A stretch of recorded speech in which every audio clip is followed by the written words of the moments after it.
નમસ્કાર મિત્રો, આવો અમારી યુટ્યુબ ચેનલમાં. આજે આપણે શીખીશું વણેલા ગાંઠિયા તથા પાપડી ગાંઠિયા બનાવવાની સરળ રીત, જે તમે બહાર કંદોઈ જેવા જ ગાંઠિયા તમે ઘરે એકદમ સહેલાઈથી બનાવી શકો છો. તો ચેનલમાં તમે નવા હોય તો સબસ્ક્રાઈબ કરી દેજો, અને જો વિડીયો તમને વધુ ગમે તો વધુ લોકોને શેર કરજો, જેથી બીજા લોકો પણ જાણી શકે ગાંઠિયા બનાવવાની એકદમ સરળ રીત. જય શ્રી કૃષ્ણ મિત્ર, ચાલો આપણે આજે શીખીએ વણેલા ગાંઠિયા અને પાપડી ગાંઠિયા બંનેની રેસીપી આપણે એકસાથે શીખીશું. જેના માટે મેં આ કપનું એક માપ લીધેલું છે. એમાં કપમાં મેં અડધું કપ જેટલું તેલ લીધેલું છે. એમાં હું અડધો કપ જેટલું પાણી એડ કરીશ. તમે જોઈ શકો છો મિત્ર, આવી રીતના આપણે આખો કપ છે જે ભરી લેવાનો છે. એમાં આપણે નાખીશું 1/4 જેટલું ગાંઠિયા બનાવવાના સોડા નાખીશું. અહીંયા મેં ટાટાના સોડા લીધેલા છે. તમે ગાંઠિયા બનાવવા માટે બીજા પણ લઈ શકો છો, તમે જે યુઝ કરતા હોય. એટલે આમાં આપણે વોશિંગ સોડા લેવાના છે. પછી અડધી ચમચી જેટલું મીઠું લેશું સ્વાદ અનુસાર.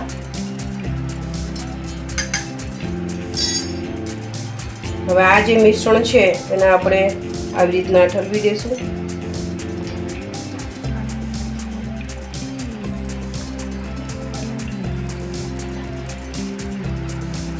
હવે એને સરખી રીતે આવી રીતના મિશ્રણ કરી દેવાનું છે.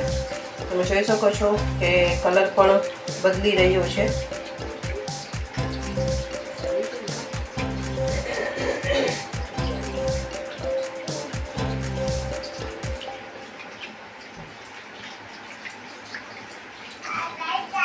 એક જ ડાયરેક્શનમાં આવી રીતના હલાવતા રહેવાનું છે.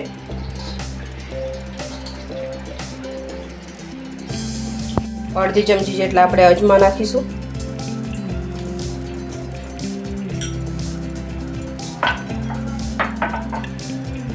સાત થી 8 નંગ તીખા છે જે અચકચરા વાટી લીધેલા છે એ પણ નાખીશું. જેને આપણે મરી પણ કહીએ છીએ. હવે આ મિશ્રણને પાછું આવી રીતના એક જ ડાયરેક્શનમાં આપણે હલાવતા રહીશું. અને હવે આમાં જેટલો લોટ સમાય એટલો નાખતું જવાનું છે, અને આવી રીતના બાંધતું જવાનું છે. લોટને ગાંઠિયાનો લોટ બાંધતું જવાનું છે, અને આ લોટ બંધાશે અને ગાંઠિયા બનશે એટલે આમાંથી 6 થી 7 વ્યક્તિ ગાંઠિયા ખાઈ શકે એટલા ગાંઠિયા બને છે. તમે જોઈ શકો છો મિત્ર.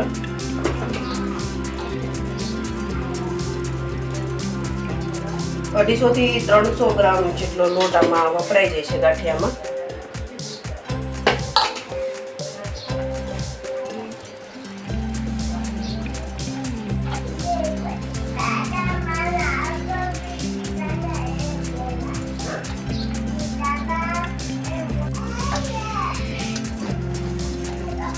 હા મિત્રો, જુઓ, તમે જોઈ શકો છો કે આપણો લોટ વ્યવસ્થિત એકદમ સરસ રીતે બંધાઈ ગયો છે.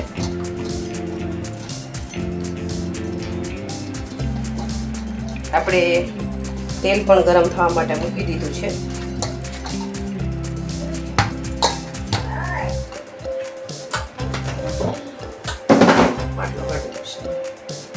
અલગથી લેશું મિત્રો. પછી એને આપણે સરખો મસળીશું.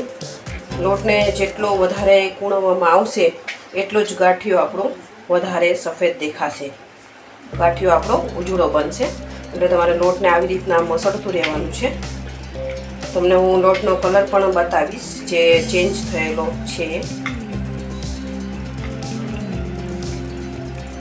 આપણો લોટ આવો બંધાવવો જોઈએ મિત્ર, કે જે સરળતાથી પાટલામાંથી આવી રીતે છૂટો પણ થઈ જાય. જેટલો લોટ આપણે મસળશું આપણો ગાંઠિયો એટલો જ પોચો બનશે, ફૂલશે અને સરસ દેખાશે. જો મિત્રો, તમે જોઈ શકો છો આ આપણે મસળેલો છે લોટ અને આ મસળા વગરનો છે. બેનો તમે કલર જોઈ શકો છો. હવે આપણો લોટ મસળાઈ ગયો છે મિત્રો. હવે હું તમને ગાંઠિયો પાડીને બતાવી.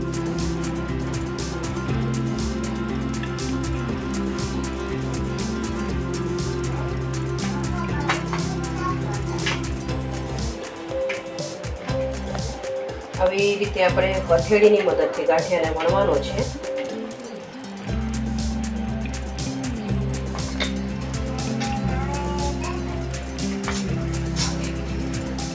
હવે આપણે ચેક કરીશું કે આપણું તેલ આવી ગયું છે કે નહીં. તેલ આપણું આવી ગયું છે મિત્રો. ગેસની ફ્લેમ એકદમ લો રાખવાની છે. ફાસ્ટ ગેસે નથી તળવાના, ધીમા ગેસે તળીશું જેથી ગાંઠિયા આપણા લાલ પણ નહીં થાય અને સરખી રીતે ચડી જશે.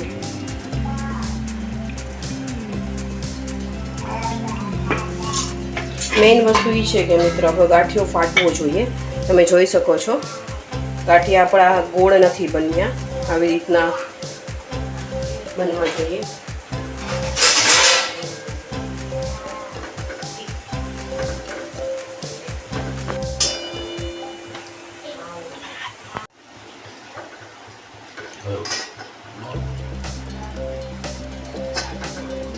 તમે જોઈ શકો છો મિત્રો આપણા ગાંઠિયા તળાઈ રહ્યા છે.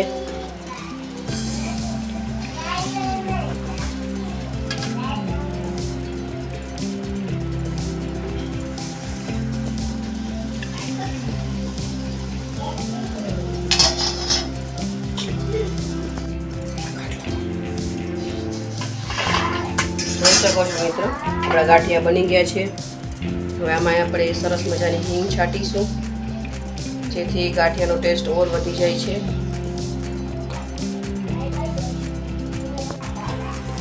મિત્રો હવે આપણે ફાફડી ગાંઠિયા બનાવશું. તમે જોઈ શકો છો મિત્રો કે હથેળીની મદદથી તમારે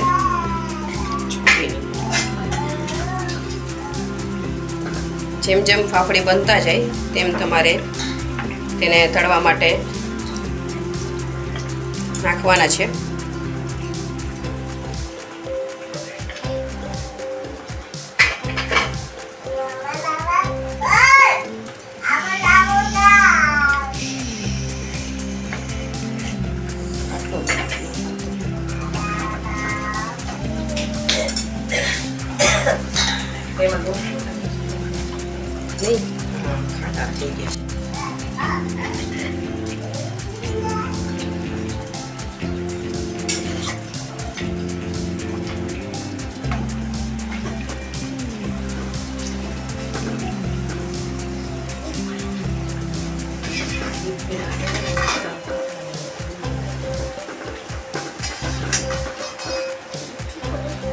જોઈ શકો છો મિત્રો આપણે ફાફડા પણ બનાવી દીધા છે.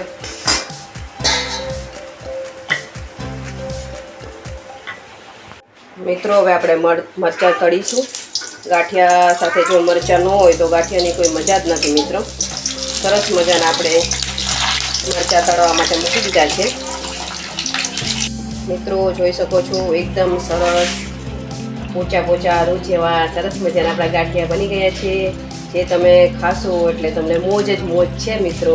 તો આવા સરસ મજાના ગાંઠિયા તમે ઘરે પણ ટ્રાય કરજો અને મને ચોક્કસથી જણાવજો કે તમારાથી આ ગાંઠિયા કેવા બન્યા છે. સરસ મજાના મરચાં છે એકદમ, અને ગાંઠિયાની મોજ માણવા માટે જો માણવી હોય પણ તમે પણ આવી જાઓ ખાવા માટે.